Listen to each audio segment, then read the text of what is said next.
জানিয়ে দিব হাতে থাকা সর্বশেষ আপডেট বাংলা সংবাদ। প্রথমেই সংবাদ শিরোনাম, সব ছাত্র সংগঠনের সমন্বয়ে নতুন কর্মসূচি। এরপর জানিয়ে দিব চট্টগ্রামের ঘটনায় ছাত্র শিবির সভাপতির স্ট্যাটাস। এদিকে দুর্নীতি ও ফ্যাসিবাদ তৈরির পথ বন্ধ করতে হবে বলছে ইসলামী আন্দোলন। আরও জানিয়ে দিব ঢাকা মহানগর উত্তর বিএনপির নেতা বহিষ্কার। সর্বশেষ জানিয়ে দিব বিএনপি ক্ষমতায় এলে ক্রীড়াঙ্গনে রাজনীতিকরণ হবে না বলেছেন আমিনুল হক। এতক্ষণ শুনছিলেন সংবাদ শিরোনাম, এবারে বিস্তারিত। তবে অনুরোধ থাকবে ভিডিওটিতে একটি লাইক করবেন এবং কমেন্ট করে জানিয়ে দিবেন কোন জেলা থেকে আপনি আমাদের এই ভিডিওটি দেখছেন। সব ছাত্র সংগঠনের সমন্বয়ে নতুন কর্মসূচি। ফ্যাসিবাদ বিরোধী সব ছাত্র সংগঠনের সমন্বয়ে আগামী এক সপ্তাহ জাতীয় ছাত্র সংহতি সপ্তাহ পালনের ঘোষণা দেয়া হয়েছে। আওয়ামী ফ্যাসিবাদের পুনর্বাসন ঠেকাতে এবং শিক্ষা প্রতিষ্ঠানগুলোতে চলমান অস্থিরতা নিরসনের লক্ষ্যে এ কর্মসূচি ঘোষণা করা হয়। সোমবার ২৫ নভেম্বর রাতে রাজধানীর বাংলা মোটরে বৈষম্য বিরোধী ছাত্র আন্দোলন আয়োজিত অন্য সব ছাত্র সংগঠনের সঙ্গে জরুরি বৈঠক শেষে এ ঘোষণা দেন আহ্বায়ক হাসনাত আব্দুল্লাহ। তিনি বলেন, আমরা গত কয়েকদিন যাবৎ দেখছি আওয়ামী ফ্যাসিবাদীদের পুনর্বাসনে নানা ষড়যন্ত্র চলছে। এমনকি একই সময়ে বিভিন্ন প্রাতিষ্ঠানিক আন্দোলন শুরু হয়েছে। ছাত্র পরিচয়ে লুঙ্গি পরা ব্যক্তিরাও এসে শিক্ষার্থীদের পেটাচ্ছে, যাদের যে কেউ দেখলেই বুঝতে সক্ষম হবে তারা কারা। আমরা দেখেছি রিকশা চালকদের আন্দোলনেও ছাত্রলীগ উস্কানি দিয়েছে এবং সহিংস পরিস্থিতি তৈরির চেষ্টা করেছে। তাই আজকে আমরা সব ছাত্র সংগঠন একমত হয়েছি যে আগামী এক সপ্তাহ আমরা জাতীয় ছাত্র সংহতি সপ্তাহ পালন করব। সমন্বয়ক হাসনাত বলেন, আওয়ামী ফ্যাসিবাদের পুনর্বাসন ঠেকাতে এবং প্রাতিষ্ঠানিক মেলবন্ধন অক্ষুণ্ণ রাখতেই আমরা সপ্তাহব্যাপী এই কর্মসূচি পালনের সিদ্ধান্ত নিয়েছি। আওয়ামী লীগের পুনর্বাসন প্রশ্নে ফ্যাসিবাদ বিরোধী প্রতিটি রাজনৈতিক দল এবং ছাত্র সংগঠন এখন থেকে জিরো টলারেন্স নীতি অবলম্বন করবে, অর্থাৎ কোনো ফরম্যাটেই আওয়ামী লীগকে আর পুনর্বাসনের সুযোগ দেওয়া হবে না। এই সমন্বয়ক আরো বলেন, গত ১৬ বছরের দুঃশাসনে আওয়ামী লীগ টাকা পাচার করে দেশের ব্যাংকগুলিকে খালি করেছে। আপনারা জানেন একজন এমপিরও বিদেশে ৩ শতাধিক বাড়ি রয়েছে। আমরা আজকের বৈঠকে সবাই ঐক্যমত হয়েছি যে দ্রুত সময়ে যেসব এমপি মন্ত্রীর সব সম্পদ বাজেয়াপ্ত করতে হবে। আমরা দেখেছি বিদেশে বসেও তারা দেশবিরোধী নানা ষড়যন্ত্র অব্যাহত রেখেছে।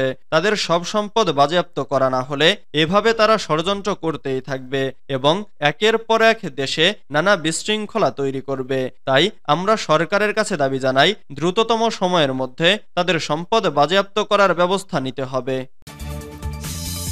চট্টগ্রামের ঘটনায় ছাত্র শিবির সভাপতির স্ট্যাটাস। দেশবাসীকে শান্ত থাকার আহ্বান জানিয়ে সামাজিক যোগাযোগ মাধ্যম ফেসবুকে স্ট্যাটাস দিয়েছেন বাংলাদেশ ইসলামী ছাত্র শিবিরের কেন্দ্রীয় সভাপতি মঞ্জুরুল ইসলাম। মঙ্গলবার ২৬শে নভেম্বর ভেরিফাইড ফেসবুক পেজে স্ট্যাটাসে তিনি সবাইকে ধৈর্য ধারণ করে প্রশাসনকে সহযোগিতা করার আহ্বান জানিয়েছেন। কালবেলার পাঠকদের জন্য ছাত্র শিবিরের কেন্দ্রীয় সভাপতি মঞ্জুরুল ইসলামের স্ট্যাটাসটি হুবহু তুলে ধরা হলো। পোস্টে মঞ্জুরুল ইসলাম লিখেছেন, আমাদের প্রিয় মাতৃভূমির স্বাধীনতা ও সার্বভৌমত্ব নিয়ে একের পর এক ষড়যন্ত্র চলছেই। আজকে চট্টগ্রামের ঘটনা সেই ষড়যন্ত্রেরই একটা অংশ বৈকি। এই ন্যাক্কারজনক ঘটনার তীব্র নিন্দা ও প্রতিবাদ জানাই। প্রিয় দেশবাসী, দেশের এই পরিস্থিতিতে সবাইকে শান্ত থাকার অনুরোধ জানাচ্ছি। প্রশাসন সকল ষড়যন্ত্রকারী ও সন্ত্রাসীদের আইনের আওতায় আনতে সচেষ্ট আছে বলে আমাদের বিশ্বাস। আমরা সবাই ধৈর্য ধারণ করি। আবহমান কাল ধরে বাংলাদেশে সকল ধর্মের মানুষ সম্প্রীতির সঙ্গে বসবাস করে আসছে। সন্ত্রাসী ও দেশদ্রোহীদের কোনো ধর্ম থাকে না। আইন শৃঙ্খলা বাহিনী তাদের ব্যাপারে ব্যবস্থা নেবে। এদেশের সকল সম্প্রদায়ের মানুষের মাঝে সম্প্রীতি ধরে রাখার বিকল্প নেই। আমরা যার যার জায়গা থেকে নিজেরা সচেতন থাকি, অন্যদের শান্ত থাকতে আহ্বান জানাই। পাশাপাশি সকল ধরনের উস্কানিমূলক কর্মকাণ্ড থেকে সবাইকে বিরত রেখে প্রশাসনকে সহযোগিতা করি। আল্লাহ আমাদের প্রিয় মাতৃভূমিকে সকল ষড়যন্ত্র থেকে হেফাজত করুন। দুর্নীতি ও ফ্যাসিবাদ তৈরির পথ বন্ধ করতে হবে বলছে ইসলামী আন্দোলন। ইসলামী আন্দোলন বাংলাদেশের মহাসচিব প্রিন্সিপাল হাফেজ মাওলানা ইউনুস আহমেদ বলেছেন, যে রক্তের মাধ্যমে জনগণ এ বিজয় পেয়েছে তা হারিয়ে যেতে দেওয়া যাবে না। ফ্যাসিস্ট স্বৈরাচার এ মাটিতে আর আসতে পারবে না। এর মানে এই নয় নতুন করে ফ্যাসিস্টের জন্ম হবে না। এজন্য এমন এক ব্যবস্থা আমাদের করতে হবে যাতে নতুন করে এদেশে ফ্যাসিস্টের জন্ম না হয়। মঙ্গলবার ২৬শে নভেম্বর পুরানা পল্টনস্থ দলীয় কার্যালয়ে চরমোনাই মাহফিল প্রস্তুতি নিয়ে দায়িত্বশীলদের সঙ্গে মতবিনিময়কালে তিনি এসব কথা বলেন।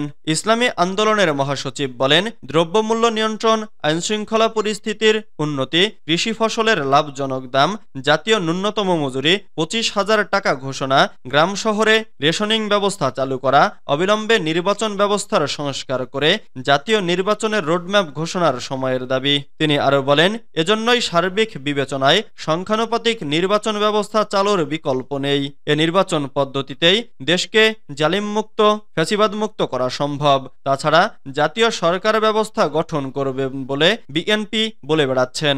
জাতীয় সরকার কেবল সংখ্যানুপাতিক নির্বাচন ব্যবস্থার মাধ্যমেই সম্ভব। কাজেই পিআর পদ্ধতিতে নির্বাচনী ব্যবস্থা মেনে নিয়ে কাজ করুন। এ সময় উপস্থিত ছিলেন দলের প্রেসিডিয়াম সদস্য অধ্যাপক আশরাফ আলী আকন, অধ্যাপক মাহবুবুর রহমান, যুগ্ম মহাসচিব মাওলানা গাজী আতাউর রহমান সহ আরো অনেকে। ঢাকা মহানগর উত্তর বিএনপির নেতা বহিষ্কার। শৃঙ্খলা বিরোধী কর্মকাণ্ডে জড়িত থাকার অভিযোগে ঢাকা মহানগর উত্তর শাহ আলী থানার বিএনপির আহ্বায়ক কাউসার আহমেদ পাপ্পুকে বহিষ্কার করা হয়েছে। ঢাকা মহানগর উত্তর বিএনপির আহ্বায়ক আমিনুল হক এবং সদস্য সচিব মোস্তফা জামান এই সিদ্ধান্ত অনুমোদন করেছেন। মঙ্গলবার ২৬শে নভেম্বর ঢাকা মহানগর উত্তর বিএনপি যুগ্ম আহ্বায়ক এবিএম এ রাজ্জাক স্বাক্ষরিত এক বিজ্ঞপ্তিতে এ তথ্য জানানো হয়। বিজ্ঞপ্তিতে বলা হয়, দলীয় শৃঙ্খলা বিরোধী কর্মকাণ্ডে জড়িত থাকার সুস্পষ্ট অভিযোগের ভিত্তিতে ঢাকা মহানগর উত্তর শাহ আলী থানা বিএনপির আহ্বায়ক কাউসার আহমেদ পাপ্পুকে ঢাকা মহানগর উত্তর বিএনপির সকল পর্যায়ের পদপদবি থেকে বহিষ্কার করা হয়েছে। বিএনপি ক্ষমতায় এলে ক্রীড়াঙ্গনে রাজনীতিকরণ হবে না বলেছেন আমিনুল হক। আওয়ামী স্বৈরাচার সরকার গত দেড় যুগ রাষ্ট্রীয় ক্ষমতায় থাকাকালীন সময়ে বাংলাদেশের ক্রীড়াঙ্গনকে দলীয়করণ ও রাজনীতিকরণ করে ধ্বংস করে দিয়েছে বলে অভিযোগ করেছেন বিএনপির কেন্দ্রীয় ক্রীড়া বিষয়ক সম্পাদক ও ঢাকা মহানগর উত্তরের আহ্বায়ক আমিনুল হক। তিনি বলেন, আমরা বিশ্বাস করি বিএনপির ভারপ্রাপ্ত চেয়ারম্যান তারেক রহমান যথাসময়ে দেশে ফিরবেন। বাংলাদেশের জনগণের বহুল প্রত্যাশিত ও আকাঙ্ক্ষা, তারা তাদের ভোটাধিকার প্রয়োগ করবে।